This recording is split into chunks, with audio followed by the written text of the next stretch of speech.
Hi guys, I hope you're doing very well. This video is sponsored by Match Bingo. Match Bingo is an easy way of having fun when it comes to betting on the football. Now, think of bingo, but without numbers. So rather than having 10, 12, 5, you would have corners, yellow cards, and goals, for example. And that would be an example of a line. Now, you can win up to £175 each game with Match Bingo. There are some games you can win more, and spend is only capped at £2. All right, so if you're worried about not playing responsibly, this is probably a good game for you. I do just want to give these guys a little bit of appreciation as well, because 35% of the money they make actually goes to the Stroke Association, which is really, really good, to be fair. I don't know many companies that do that.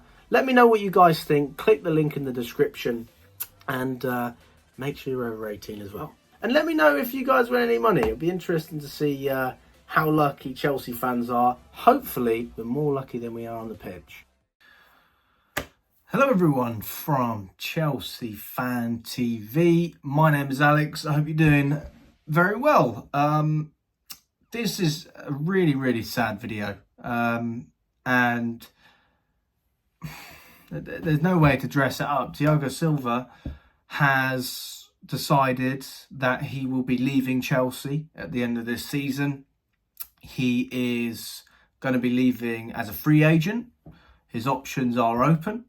He can go wherever he wants. Whichever club wants Thiago Silva has a chance of getting Thiago Silva.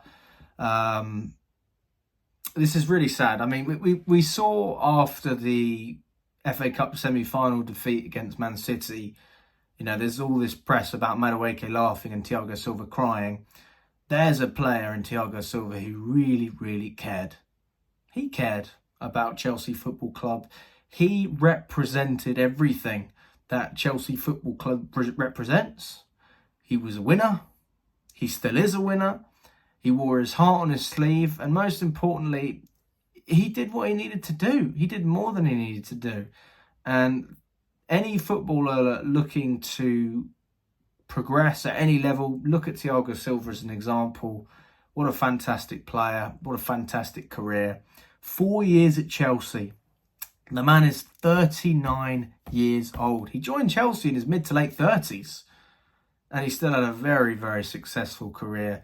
PSG thought it was too old. They didn't even give him a new contract, so we snapped him up, and it turned out to be one of the best free transfers you could ever ask for. What a name, but not just the name, the player itself. There's lots of big transfers that come into any big team, and they're just past it. And even now, at the age of 39, I still think Thiago Silva is a fantastic player. He's still got another year or two in Europe if he wants to play here. But I can see him maybe going back to Brazil, you know, going back to, one of their clubs. I think Fluminense, that was one of the clubs he was linked with, among others as well. 149 games. He won the Champions League with us, the Club World Cup, the UEFA Super Cup. Respect to you, my friend. You are a Chelsea legend. And anyone who disagrees with that, I think that's absolutely criminal. Thiago Silva is one of the best defenders to ever play for Chelsea, and we should consider ourselves lucky to have been graced with his presence, because he is that good. It's just a shame that we didn't get another season out of him, but I can understand why he wants to leave. The club is not in a great position, but you know, he's done his best to stick by us. He had offers in January. He rejected them and decided to finish the full season at Chelsea, which I certainly appreciate. You have a lot of players that would leave in that situation. We remember Jorginho last year. He left to go to Arsenal. Just nothing but positive things to say about Thiago Silva. A top professional, top guy, and just a top player. So leave your comments down below. Let me know what you think about Thiago Silva. Really sad news, but it had to happen at some point. Again, you're almost 40 years old. You've got to think about your family, your future, and where you want to play your last years, because time is unfortunately running out for him. But yeah, let's finish the season strong. Let's get European football with Thiago Silva, and let's do him proud. Let's have a strong finish. Apart from that, a bit of news for you guys. Thomas Tuchel has been linked with Chelsea and also Man United. Obviously, the Bayern Munich boss, he's not gone yet, but it's official that he will be leaving Bayern Munich at the end of the season. It's been a pretty disastrous year for them, missing out on the Bundesliga title for the first time in, I think, 10 or 11 years. Yeah, I mean, it's no surprise that he's not going to be there anymore. But they are still in the Champions League, so you can still win a trophy with the German side. And obviously Erik ten Hag is under a lot of pressure at Man United. Same with Mauricio Pochettino. I think, if I'm being totally honest, this is a more realistic appointment for Man United than for Chelsea. But we are still being linked with Thomas Tuchel. And I'm just going to give my thoughts on it. And to be totally honest, I can't see it happening. Now, let's just lay it all on the table. Tuchel is, in my eyes, a club legend, one of the greatest managers to ever take charge of this football club. And if given more time, I think he could have really been up there with Mourinho, all of that calibre of manager. Just a winner. Just a pure winner. That is what Chelsea has been about for the past 20 years. And there's very few managers that can match that expectation. And we had a couple with Mourinho, and I think Tuchel was the next best thing. I know we've won league titles with other managers like Ancelotti and Conte. I'm not discrediting them, but with Tuchel there was something different about him. He wasn't just the manager. He connected every bit of this football club, and we were broken and we were losing games under Frank Lampard, and it looked like we were slipping down. He came in, got us form in the Premier League, got us into the Champions League in terms of finishing in the top four, won us the Champions League in Porto, where we defeated Pep Guardiola's Man City side, and then proceeded to go on a huge run of winning trophies and getting to cup finals. We won the Champions League, Club World Cup and UEFA Super Cup with Tuchel, but let's not forget all the domestic finals we got to that really we could have won. You know, we lost the FA Cup to Liverpool, the Carabao Cup final to Liverpool, and we really had a good chance of winning those trophies as well. So Thomas Tuchel pushed us to a level that I had never actually seen Chelsea compete at, because I wasn't following Chelsea when Mourinho was there for the first time. I was still a kid. So really, to see Chelsea compete like we did with Tuchel was an honour, and we should have never sacked him. Everyone knows that. But we are with Pochettino now, and of course I don't like Pochettino as much as I like Tuchel, but I think circumstances will tell you that it won't work if Tuchel comes back. And that's just my thoughts. I think it would be the same for him, if he's being honest. If they offered Thomas Tuchel the job, he would want to know what's on the table. What am I going to have to deal with? We know that this is a manager that doesn't want to communicate too much with the board, that wants to be left alone with his players and wants to do what he loves, which is coach. But this current Chelsea role is a little bit more than that. It's connecting everything. And although you say results speak for everything you need to see, these owners seem to want to be in constant communication. They want everyone to work together, have meetings with the recruitment side of things, just day-to-day updates really, which I don't think is a terrible thing, but Tuchel clearly didn't like it, and that's why he got sacked, because they didn't align with that vision. And Pochettino is obviously willing to do that. Do I think Thomas Tuchel's a better manager than Pochettino? Absolutely. Do I think that Thomas Tuchel's a better manager than Erik ten Hag? Yes. For me, Man United have more reason to sign this guy, because although I think they're also struggling a lot, they have experience in their team. They are still building a strong team that can compete for the top four, although I don't think they will this year. With a couple of good signings and a good manager like TT, I can see Man United pushing right at the top of the table, because, as I said, if you've got a world-class manager, he's going to get the best out of these players. I just don't think we have the players to compete at that level yet. Maybe they will get to that stage, but they're not there yet. So let me know if you agree with that, guys. But for me, I just don't think it matches. I don't think that what we've been trying to do over the past few years and what we're going to continue to try and do is really aligning with what Tuchel wants. Not just the goals, but the way we work. That's obviously an important part of taking any job.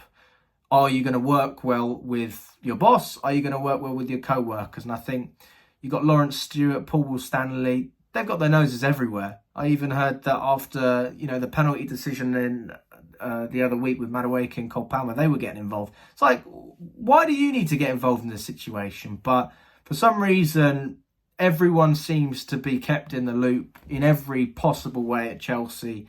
I just don't see it working out with Tuchel, if I'm honest. But that being said, if we brought him in, who am I to complain? I love him, but I can't see it happening. If I'm honest with you. And then the last thing that we were going to talk about is Nicolas Jackson. Now, I personally like Nicolas Jackson, and I know there's a lot of people who think the same, and I know there's an awful lot of people that dislike Jackson because he's not clinical enough. He shows signs of immaturity, especially with the penalty. It wasn't just Palmer and Madueke, it was also Jackson that got involved. So, this is a player that has played one season of professional football with Villarreal before coming to Chelsea, and nobody knew who this guy was. But one thing he was renowned for in Spain was being pretty clinical. And he hasn't been clinical since coming to Chelsea. If he hadn't got that hat-trick against Spurs when they had 9 men on the pitch, his goal tally would be a lot worse than it is right now. And people would probably be throwing even more shade at him than they are at the moment. But for me, I see a player there. I see a player who can develop. And ultimately, when a player comes in his first season, unless you're looking at a world-class player like, I don't know, let's say we brought in Victor Osimhen, I'm not necessarily expecting instantaneous results because he's never played in England. This is his second season in professional football. And the pressure at a club like Chelsea, I mean, it's not easy, guys. It's not easy. I know the expectations are high, but sometimes matching that is difficult, especially when there's not much experience around you. So for me, this is a learning curve. I think Jackson's certainly got a long way to go, but I do think he can get better if he has a partner up top. I think he might not necessarily be our option up front on his own, but if we could get a Victor Osimhen or a Victor Gyökeres, a striker to play alongside him, we saw in pre-season how good Nicolas Jackson's link-up is with Nkunku and Chukwuemeka, even Mudryk at times. That's where I think you'll get the best out of him. But to go on to the main point, there's been a lot of racist abuse after the cup final against Man City, which we do still see. Not as much as we used to, which is obviously good, but we do still see it. And I just don't understand it, guys. You can criticise football players for not doing their job. You can criticise strikers for not finishing, not taking their chances, not putting in enough effort, not playing for the team. Racism is it's unacceptable and it's pointless. You gain nothing from throwing racist abuse at a player like Nicolas Jackson, who, by the way, he's going to be here next season. We're not selling him. Why would you want to put that kind of negativity inside a player's head who you want to represent, play for the badge, and you want your players to love playing for the club? Any fan that disagrees with that is just deluded. Any player that's at the club, you want them to want to be there. Remember last season? Mason Mount, Kai Havertz, Jorginho, Ziyech, all these players didn't want to be here, but we had to put up with them anyway. Why would you give players a reason to not want to play for you? You're a fan. Support. Don't criticise these guys because of the colour of their skin. I'll be honest with you. I haven't seen any negative tweets in terms of racist towards Nicolas Jackson, but it's a running story, so it's obviously happened. They're not going to make a story out of nothing. Even if it was a couple of people, those people should be put to shame. And Chelsea have come out and said that they'll ban anyone that they find is responsible for making those remarks. And I say hats off to you, because hats off to Chelsea, because we can't put up with it. And it's 2024, guys. You know, this whole no to racism and equal game, we've been banging on about it, but there's some fans out there that are just stupid. So yeah, I wanted to go out there and just touch on that. You're going to get nothing out of it. Racist remarks are not going to help us get better. They're going to make our club worse. They're going to make our players more negative. They're going to disconnect the fans and the team. Bring each other together. Don't say these stupid things. So for me, if Nicolas Jackson starts against Arsenal, give him a shout, give him a clap, sing him a song, whatever it is. Don't fucking say these things. I think this is common sense, but obviously not everyone understands. But yeah, let me know if you guys agree or disagree with anything I've said, guys. Yeah, a few bits going on at the moment. And we've got Arsenal very soon, so hopefully we can get something there. Fingers crossed. And all the best, guys.